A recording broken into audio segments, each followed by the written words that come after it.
ಅವರೇ ಮಾರಾಟ ಮಾಡಿದಾಗ ಅವ್ರ ಪ್ರಾಪರ್ಟಿ ಹಾಗೆ ಇತ್ತು. ಇವರಿಗೆ ಬೇರೆಯವರಿಗೆ ರಾಮಕೃಷ್ಣ ಅನ್ನೋರು ಅವ್ರದ್ದೊಂದು ಪ್ರಾಪರ್ಟಿ ಅವರು ಬೇರೆಯವರಿಗೆ ಕೊಟ್ಟಿದ್ರು, ಒಬ್ಬಂದೇ ಆಸ್ತಿ ಇದು. ಇದನ್ನು ಈ ಥರ ಇದ್ದಾಗ ಹಿಂಗೆ ನಡ್ಕೊಂಡು ಬರ್ತಿದ್ದಾರೆ. ಅವ್ರು ಮೈಸೂರಿನಲ್ಲಿತ್ತು, ಯಾರು ಲಕ್ಷ್ಮಣ್ಣನವರು. ಅವರು ಟೀಚರ್, ಅವರು ನಮ್ಮ ತಂದೆನೂ ಟೀಚರ್, ಅವರವರು ಸ್ನೇಹಿತರು.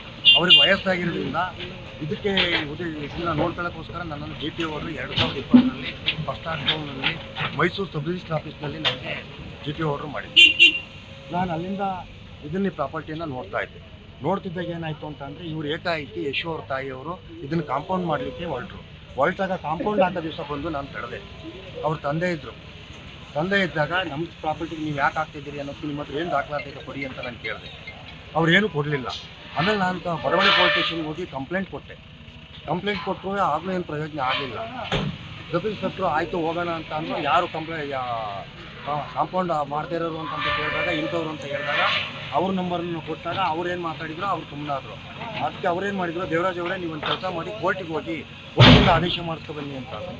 2020ರಿಂದ ನಾವು ಕೋರ್ಟಿಗೆ ಹೋಗಿ 2020ರಿಂದ ಕೋರ್ಟಿಗೆ ಹೋಗಿ ನ್ಯಾಯಾಲಯಕ್ಕೆ ಅವರು ಯಾವುದೇ ದಾಖಲಾತಿಗಳನ್ನು ಒದಗಿಸಲಿಕ್ಕಾಗಲಿಲ್ಲ.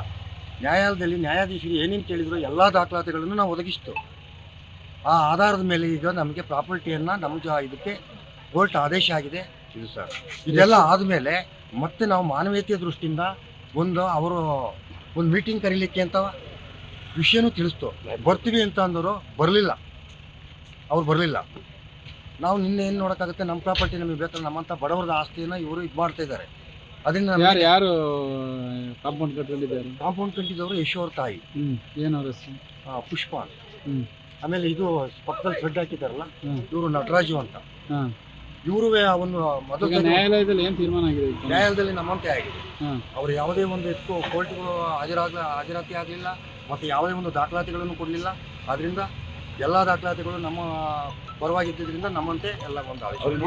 ನೀವು ಯಾರಿಗೆ ನೋಟಿಸ್ ಎಲ್ಲ ಹೋಗಿದೆ. ನೋಟಿಸ್ ನಾವು ಕಳಿಸಿದ್ದೀವಿ. ಗಂಡರ ಬಿಟ್ಟಿದ್ದಾರೆ ಅಭಿಮಾನ ಗೊತ್ತಿಲ್ಲ. ಕೋರ್ಟಿಗೆ ನಾನು ಎಷ್ಟೋ ಸರಿ ಆರ್ಗ್ಯುಮೆಂಟ್ ಹೋಗಿದ್ದೀನಿ, ಹಿರಿಂಗಿಗೆ ಹೋಗಿದ್ದೀನಿ. ಅವ್ರು ಯಾವತ್ತೂ ಒಂದು ದಿವಸ ಬಂದಿಲ್ಲ ಅವರು ಕೋರ್ಟಿಗೆ. ಬಾಗಿಲಿಗೆ ನೋಟಿಸ್ ಇರ್ತದೆ ಅಂತ ಹೇಳಿ ಬಾಗಿಲಿಗೂ ಮತ್ತೆ ಅದಾದ್ಮೇಲೆ ಕೋರ್ಟ್ ಆದೇಶ ನೋಟಿಸನ್ನು ಕಾಂಪೌಂಡು ಸೆಡ್ಡಿಗೆಲ್ಲ ನಾವು ಅವಾಗಲೇ ಅಂಟಿಸಿದ್ವಿ. ಪಬ್ಲಿಕ್ಕಲ್ಲೇ ಅಂಟಿಸಿರೋದು, ನಾವೇನು ರಾತ್ರಿ ಹೊತ್ತು ಅಂಟಿಸಿಲ್ಲ, ಹಗಲೊತ್ತೇ ಬಂದು ಅಂಟಿಸಿದ್ವಿ. ಈ ವಿಚಾರ ಲಕ್ಷ್ಮಮ್ಮ ಮೂಲ ಓನರ್. ಇದು ಪುಷ್ಪ ಅವರು ಇದು ಮಾಡ್ತಾರೆ.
ಅವರೇ ಮಾರಾಟ ಮಾಡಿದಾಗ ಅವ್ರ ಪ್ರಾಪರ್ಟಿ ಹಾಗೆ ಇತ್ತು. ಇವರಿಗೆ ಬೇರೆಯವರಿಗೆ ರಾಮಕೃಷ್ಣ ಅನ್ನೋರು ಅವ್ರದ್ದೊಂದು ಪ್ರಾಪರ್ಟಿ ಅವರು ಬೇರೆಯವರಿಗೆ ಕೊಟ್ಟಿದ್ರು, ಒಬ್ಬಂದೇ ಆಸ್ತಿ ಇದು.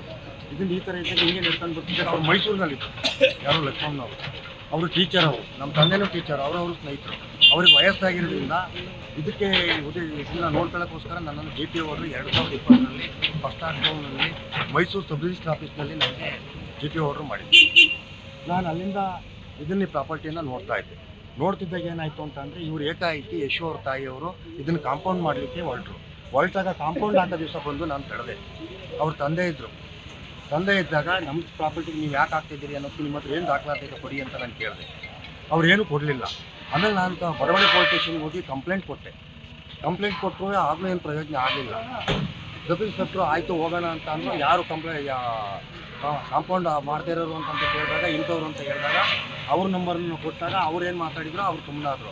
ಅದಕ್ಕೆ ಅವ್ರೇನು ಮಾಡಿದ್ರು, ದೇವರಾಜ್ ಅವರೇ ನೀವು ಒಂದು ಕೆಲಸ ಮಾಡಿ ಕೋರ್ಟಿಗೆ ಹೋಗಿ ಕೋರ್ಟಿಂದ ಆದೇಶ ಮಾಡಿಸ್ಕೊಬನ್ನಿ ಅಂತ. 2020ರಿಂದ ನಾವು ಕೋರ್ಟಿಗೆ ಹೋಗಿ 2020ರಿಂದ ಕೋರ್ಟಿಗೆ ಹೋಗಿ ನ್ಯಾಯಾಲಯಕ್ಕೆ ಅವರು ಯಾವುದೇ ದಾಖಲಾತಿಗಳನ್ನ ಒದಗಿಸ್ಲಿಕ್ಕಾಗಲಿಲ್ಲ. ನ್ಯಾಯಾಲಯದಲ್ಲಿ ನ್ಯಾಯಾಧೀಶರು ಏನೇನು ಕೇಳಿದ್ರು ಎಲ್ಲ ದಾಖಲಾತಿಗಳನ್ನು ನಾವು ಒದಗಿಸ್ತು. ಆ ಆಧಾರದ ಮೇಲೆ ಈಗ ನಮಗೆ ಪ್ರಾಪರ್ಟಿಯನ್ನು ನಮ್ಮ ಇದಕ್ಕೆ ಕೋರ್ಟ್ ಆದೇಶ ಆಗಿದೆ ಇದು ಸರ್. ಇದೆಲ್ಲ ಆದಮೇಲೆ ಮತ್ತೆ ನಾವು ಮಾನವೀಯತೆಯ ದೃಷ್ಟಿಯಿಂದ ಅವರು ಒಂದು ಮೀಟಿಂಗ್ ಕರೀಲಿಕ್ಕೆ ಅಂತ ವಿಷಯನೂ ತಿಳಿಸ್ತು. ಬರ್ತೀವಿ ಅಂತ ಅಂದರು, ಬರಲಿಲ್ಲ. ಅವ್ರು ಬರಲಿಲ್ಲ. ನಾವು ನಿನ್ನೆ ಏನು ನೋಡೋಕ್ಕಾಗುತ್ತೆ, ನಮ್ಮ ಪ್ರಾಪರ್ಟಿ ನಮಗೆ ಬೇಕಾದ್ರೆ ನಮ್ಮಂಥ ಬಡವರದ ಆಸ್ತಿಯನ್ನು ಇವರು ಇದು ಮಾಡ್ತಾ ಇದ್ದಾರೆ. ಅದರಿಂದ ಯಾರು ಕಾಂಪೌಂಡ್ ಕಟ್ಟಿದ್ದಾರೆ? ಕಾಂಪೌಂಡ್ ಕಟ್ಟಿದವರು ಯಶೋರ್ ತಾಯಿ, ಏನು ಅವ್ರ ಹೆಸರು? ಪುಷ್ಪ ಅಂತ. ಹ್ಮ್. ಆಮೇಲೆ ಇದು ಪಕ್ಕದಲ್ಲಿ ಶೆಡ್ ಹಾಕಿದಾರಲ್ಲ, ಹ್ಮ್. ಇವರು ನಟರಾಜು ಅಂತ. ಹಾಂ. ಇವರು ಒಂದು ಮೊದಲ ಈಗ ನ್ಯಾಯಾಲಯದಲ್ಲಿ ಏನು ತೀರ್ಮಾನ ಆಗಿದೆ? ನ್ಯಾಯಾಲಯದಲ್ಲಿ ನಮ್ಮಂತೆ ಆಗಿದೆ. ಹಾಂ. ಅವರು ಯಾವುದೇ ಒಂದು ಇದಕ್ಕೂ ಕೋರ್ಟ್ಗೂ ಹಾಜರಾತಿ ಆಗಲಿಲ್ಲ ಮತ್ತು ಯಾವುದೇ ಒಂದು ದಾಖಲಾತಿಗಳನ್ನು ಕೊಡಲಿಲ್ಲ.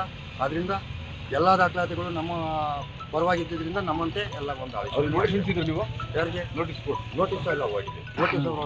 ನೋಟಿಸ್ ನಾವು ಕಳಿಸಿದ್ದೀವಿ. ತಗೊಂಡಿದಾರ ಬಿಟ್ಟಿದಾರ ಅದು ಗೊತ್ತಿಲ್ಲ ಒಟ್ಟಾರೆ. ಹಾಂ. ಕೋರ್ಟಿಗೆ ನಾನು ಎಷ್ಟೋ ಸರಿ ನಾನು ಆರ್ಗ್ಯುಮೆಂಟ್ ಹೋಗಿದ್ದೀನಿ, ಹಿರಿಂಗಿಗೆ ಹೋಗಿದ್ದೀನಿ. ಅವ್ರು ಯಾವತ್ತೂ ಒಂದು ದಿವಸ ಬಂದಿಲ್ಲ ಅವ್ರು ಕೋರ್ಟಿಗೆ.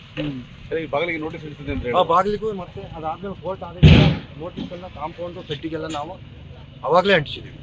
ಪಬ್ಲಿಕ್ಕಲ್ಲೇ ಅಂಟಿಸಿರೋದು. ನಾವೇನು ರಾತ್ರಿ ಹೊತ್ತೆ ಅಂಟಿಸಿಲ್ಲ, ಹಗಲೊತ್ತೆ ಬಂದು ಅಂಟಿಸಿದ್ವಿ.